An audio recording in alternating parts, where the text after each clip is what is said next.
Italy go head-to-head with Spain. PSG closing on Ramos deal. Brazil make it to the final. Harry Kane to stay at Spurs, and a transfer roundup all coming up in the next few minutes. As I'm your host, Matt Froelich, you are the OneFootballers, and this is the Daily News.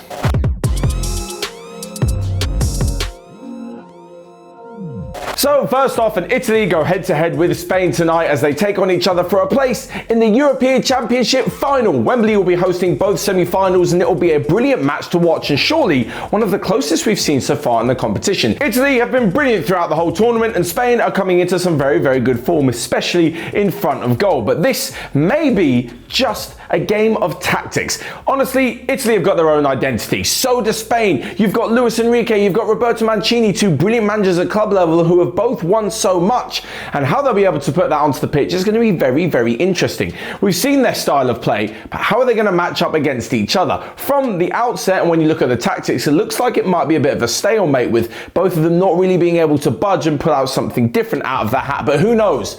One of them could have something up their sleeve which could change the game, either tactically or with a player. And talking of the player selection, Spinazzola, after rupturing his cruciate ligament against Belgium, is going to be out for 6 months. His place is probably taken by Emerson, and it looks as though Dani Olmo will come in for Sarabia in the Spanish lineup.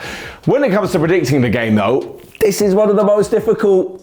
I think I'm going to go for Italy. I'm going to go for an Italy victory 2-1. That is not because I hate Spain or am biased against Spain or whatever other nonsense you can come up with in the comment section, but that's just because Italy have had a very good tournament, as have Spain, but somebody's got to win, and I'm going for a very, very close 2-1 victory for Mancini's side. And as I mentioned before, the reward will be the final on Sunday evening against either England or Denmark. And of course, if you want to stay up to date with all of the latest Euro 2020 content, why don't you check out the OneFootball app or the Volkswagen OneHub, both of which the links you can find in the description below. But moving on, and to Sergio Ramos, one of the Spanish players who will be very, very interested in how Spain do in the Euros. But he won't be on the pitch. He's off the pitch because he didn't go to the tournament, and he is very, very close to finding himself a new club. The former Real Madrid captain looks like he'll be signing for PSG this week, but that isn't the only new man at the French club. Achraf Hakimi is also on his way to join the club from Inter Milan, and both of them will be going for their medicals and signing on the dotted line this week.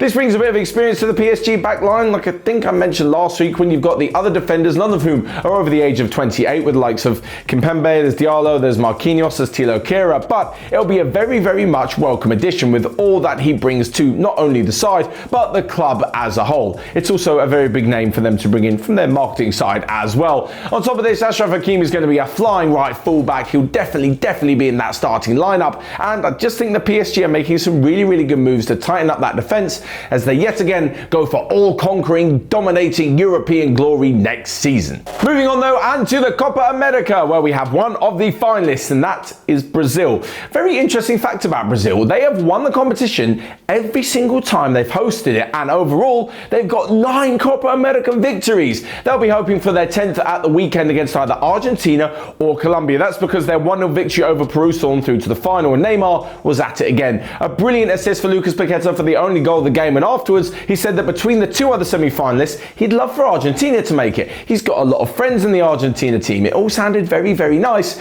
and then he said, but they're still going to win anyway. Brilliant confidence from Neymar, just like you'd always expect. As Argentina against Colombia will be a very, very tough game, but you'd like to think that with all the match winners that Argentina have got on the pitch, they will be able to make it through and set up one hell of a final. And next up to Harry Kane. Will he be staying at Spurs? Well, that's what the new director of football, Fabio Paratici, has been saying. He, in his new role at Tottenham, has said that it's not only his challenge, but it's a challenge of the club to keep the forward in North London. The white half in North London, not the red side. This is because there has been a bid from Manchester City, reportedly, although it was never actually acknowledged by either club, last month around £100 million, which was supposedly rejected. And Daniel Levy has said they will do whatever is right for Tottenham Hotspur Football Club, but there will be some transfer activity this summer. Honestly, it looks as though Spurs are going to hold out for a ridiculous amount of money if they're even going to let Harry Kane go. As for the striker himself, he has said that he's has not spoken to the club, but he does need to sit down with the chairman, and there actually has been no direct quote of him actually even saying that he wanted to leave the club at all, just that the time has come for a serious conversation.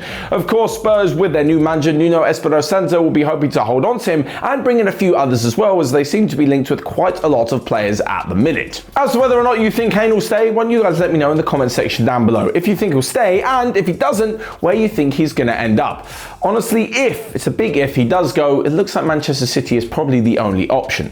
Last up then, we come to a quick roundup of the rest of the day's transfer news that you might have missed, and actually Tottenham dominate this as well because there are so many links for the new manager. Not only have they opened talks to Southampton over Yannick Vestergaard, but they're reportedly also speaking to Benfica about bringing in striker Haris Seferovic. Elsewhere, Pep Guardiola has said it looks like Manchester City will not be bringing a new striker with the way things stand at the moment. And lastly but not least, Adana Demirspor in Turkey are the latest team to try their hand at bringing the best out of Mario Balotelli. He will be moving to the Turkish side to try and get back into the Italy squad ahead of the World Cup at the end of next year. So that's all from me for today. Why don't you check out everything else we've got going on OneFootball, and until next time, I'll see you guys later.